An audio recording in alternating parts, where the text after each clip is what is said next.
এখনো অনেকে বলে না, লজ্জায় ভয়ে চিন্তা করে যে যদি আমি কিছু না পাই।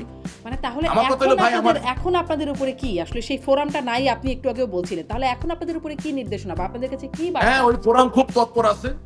তারা এখনো সমানে মিথ্যা কথা বলে। যে যতগুলো টেলিগ্রাম গ্রুপ, প্রত্যেকটা টেলিগ্রাম গ্রুপ যেগুলোতে নেত্রী কথা, প্রত্যেকটার ভিতরে জামাত বিএনপির সক্রিয় লোক ঢোকানো আছে। তারা নেত্রীর প্রত্যেকটা বক্তব্য রেকর্ড করে এবং জায়গা মতো চলে যায়, কোনো সিক্রেসি নাই।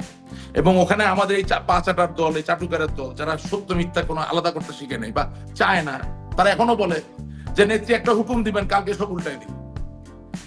বলতেছে, মিথ্যা কথা বলেই যাচ্ছে সমানে। লজ্জা শরম নাই তো, বেহায়ার দল।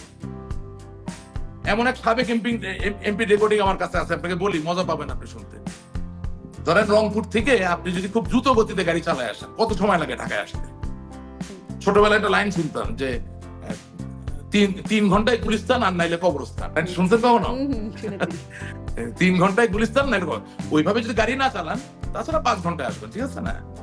তো মাননীয় নেত্রী বলতেছেন যে প্রয়োজনে তোমরা খুব দ্রুত ঢাকায় চলে আসার দায়িত্ব নিবা এবং তোমরা 5 থেকে 6 ঘন্টার ভিতরে যাতে ঢাকায় আসতে পারো, এইভাবে তোমরা সবসময় প্রস্তুতি নিয়ে থাকবে।